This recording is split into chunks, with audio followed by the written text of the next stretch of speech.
Macam tu juga anak-anak kita belajar kat universiti, kena pesan kat dia. Bang, awak masuk universiti ni bukan saja belajar nak kerja, tapi dia bidang fardu kifayah aini. Awak wakil orang Islam.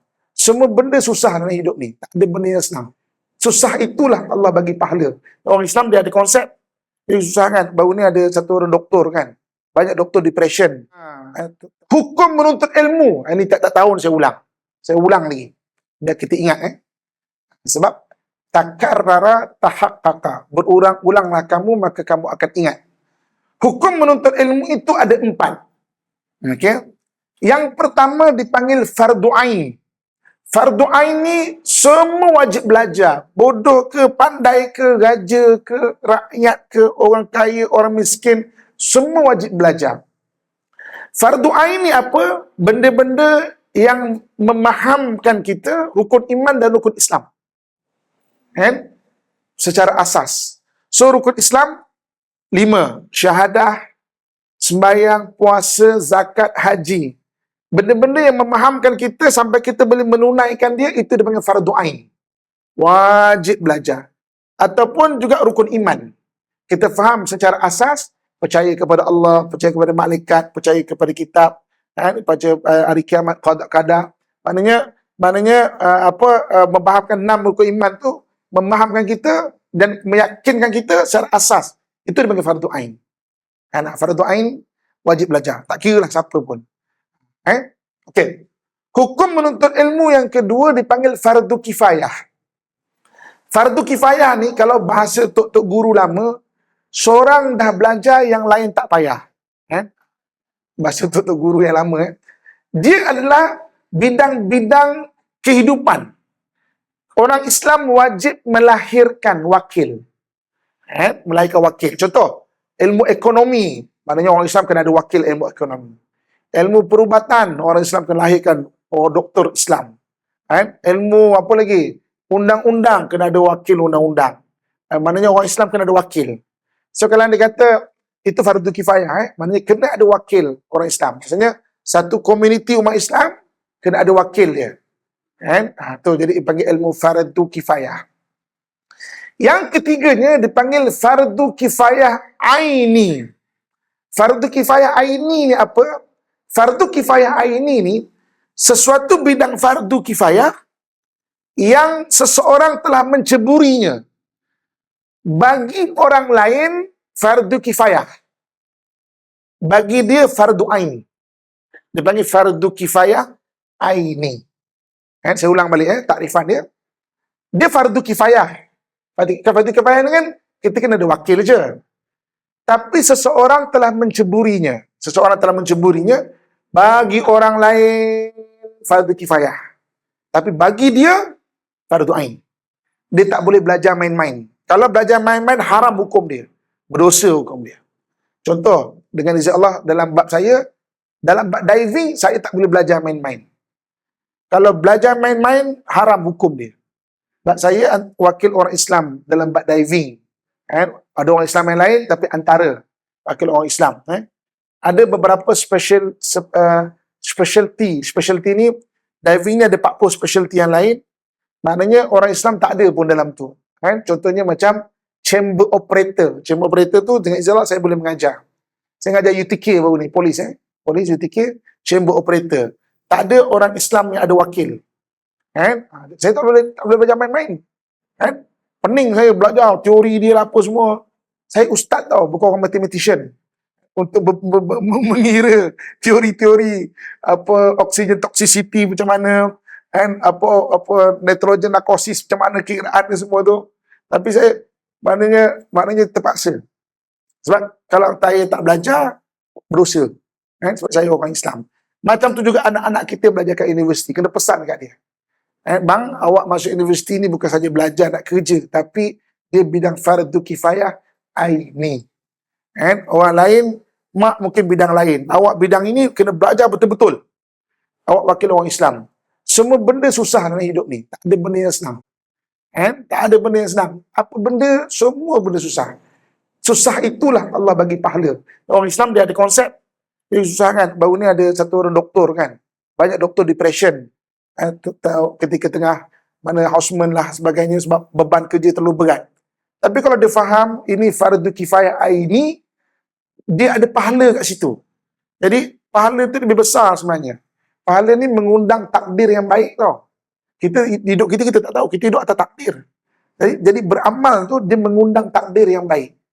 Lepas tu kalau dia fahamnya tu, tapi kita faham lah memang tugasnya berat. Cuma konsep tu faham. Oh, ni fardu kifayah ain. Kan? Dan ibu-ibu kata sekalian, kan? Kehebatan ulama terdahulu paling kurang satu orang 7 bidang fardu kifayah ain. Ulama terdahulu. Sebab itu ulama dulu kita tengok. Contoh katakan Imam Syafi'i. Kita rasa macam, dia ahli fiqh. Dia juga ahli astronomi. Dia juga ahli matematik. Dia juga ahli perubatan. Tapi tertonjolnya dalam bidang fiqh. Ibnu Sina. Kita bayangkan Ibnu Sina tu hanya bidang perubatan. Dia juga mahir Al-Quran. Dia juga mahir matematik. Al-Khawarizmi. Kita tertonjol dengan bidang matematik. Tapi dia juga ahli Al-Quran. Ahli hadis. Kan? Sebab apa? Sebab paling kurang dulu 7 bidang fardu kifayah ini. Kan? Budak sekarang baru 1 ijazah macam ini jalanan. Semua orang lain sesat lah, orang lain bid'ah lah, semua orang lain tak betul. Kan? Baru 1 bidang. Alim sangat lah tu rasa. Orang lain semua tak betul. Macam dia seorang belajar agama. Kan? Orang lain semua bid'ah, semua sesat. Macam semua tak ada dalil lalu-lalunya kan. Ni. Baru-baru ni saya ada bincang satu benda yang bagus. Ketika orang makin rapat dengan Islam, orang suka nak bertadabur Al-Quran. Kan? Kalau tadabur kan. Saya bincang baru ni ada keperluan untuk educate orang memahami tadabur Al-Quran menurut manhaj ahli sunnah wal jamaah. Kena jelaskan benda tu. Sebab bila tadabur Quran, tadabur saja, seorang itu suka-suka dia tafsir mengikut dia. Kita yang belajar, kita ingat, inilah Quran cakap. Padahal, interpretation daripada orang itu. Kan? So, tadabbur Al-Quran menurut mazhab, menurut manhaj ahli sunnah wal jamaah. Jadi kalau kita nak bertadabbur, jelaskan Ustaz, kita nak bertadabbur ni, tapi manhaj ahli sunnah wal jamaah. Boleh tak? Kalau satu boleh, okey. Kalau tak, tadabbur, Al-Quran ni lah. Maknanya, cari yang boleh bawa manhaj ahli sunnah wal jamaah. Kalau tidak ada tafsir ikut dia. Kita pun ingat itulah Quran. Padahal itu bukan maksud yang sebenar. Quran tu sahih. Tafsiran tak betul jadi tak betul. Hadis sahih, tafsiran tak betul jadi tak betul. Walaupun hadis sahih. Kan? Jadi maknanya hadis sahih, tafsiran kena sahih. Barulah jadi kefahaman yang sahih. Jadi maknanya fardu kifayah aini. Satu orang dan menceburinya wajib dia belajar betul-betul. Tak boleh belajar main-main. Haram hukum dia. Okay. Dan hukum mempelajari ilmu yang keempat harus. Apa ilmu-ilmu yang harus? Ilmu-ilmu yang membahayakan. Belajar harus mengamalkan haram. Belajar harus mengamalkan haram. Ilmu-ilmu yang memudaratkan. Contoh. Ilmu mencuri. Mencuri ini ada ilmu dia tau. Ni bukan mencuri hati. Maksudnya mencuri, betul-betul mencuri tu. Dia ada training dia. Tahu mencopet tu macam nak melembutkan tangan. Dia ada ilmu dia. Belajar harus mengamalkan haram. Ilmu sihir. Belajar harus mengamalkan haram. Apa hal nak belajar ilmu sihir? Sebab nak tahu macam mana pengamalan dia. Macam mana kesesatan dia. Dan macam mana nak mengatasi dia. Saya satu hari menziarahi satu orang mufti di sebuah negeri. Dekat office dia, apa majalah tak ada. Majalah hiburan, majalah ni, majalah tu. Buat tahan mufti ni. Dapat tutup hati saya kan. Apa majalah tak ada. Semua majalah pelik-pelik luar negara, dalam negara semua ada. Jadi berjumpa tu, akhirnya saya kalau seorang-seorang saya akan terus tanya dia. Maaf, Tok nak tanya. Tok memang baca ke belajar macam ni? Ya, memang kena baca. Kenapa Tok? Sebab saya nak tahu. Kalau orang tanya hukum macam mana, saya boleh ulas. Jadi maknanya kalau tak, nanti saya akan tertinggal.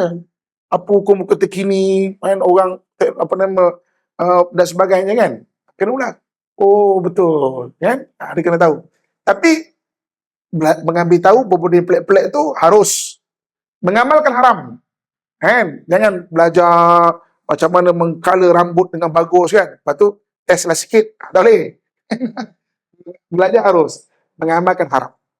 Itu 4 menuntut ilmu. Ini maknanya kalau kita faham benda tu, maksudnya kita belajarlah ilmu. Terutama ilmu fardu kifayah ini. Jadi buat kakak yang kaya dengan pengalaman, cuba tulis sikit pengalaman kita dalam satu benda, kan? Buat catatan. Catatan tu kadang-kadang benda tak ada kat buku tau. Benda-benda tak ada kat buku kadang-kadang.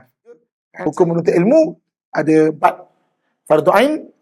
Yang kedua, kifayah. Yang ketiga, ini. Yang keempat, harus.